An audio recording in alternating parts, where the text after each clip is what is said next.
Tere, mina olen ajakirjanik Neeme Raud ja ma näitan, kuidas töötab meedia nõiaköök. Tänane pearoog on, kas internetis võib valetada ja avaldan teile nüüd suure saladuse.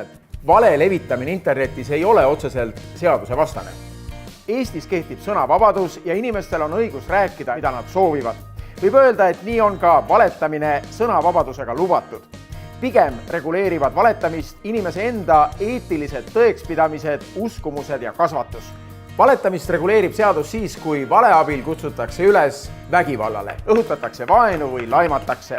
Näiteks näitleja Marika Korolev võttis ette kohtutee, et tuvastada tema kohta perekooli foorumis valetanud ja laimu levitanud kommentaatorid.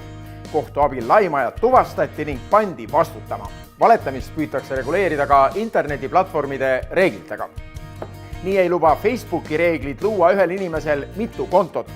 Kui sellistelt kontodelt levitatakse valesid, saab piirata neile juurdepääsu. Näiteks Eesti esimese suurema avalikkuse tähelepanu pälvinud libakontode võrgustikku sulges Facebook igaveseks. Aga üldjuhul tuleb igal meediakasutajal endal otsustada, millist internetis levivat infot uskuda. Näiteks on mitmeid veebilehti, mis väidavad, et maa on lapik. Võib otse öelda, et need on valed väited. Ometi ei tähenda see, et need lehed tuleks valetamise eest kinni panna. Sõnavabaduse printsiip lubab levitada ka sellist sousti nagu lapiku maa teooria.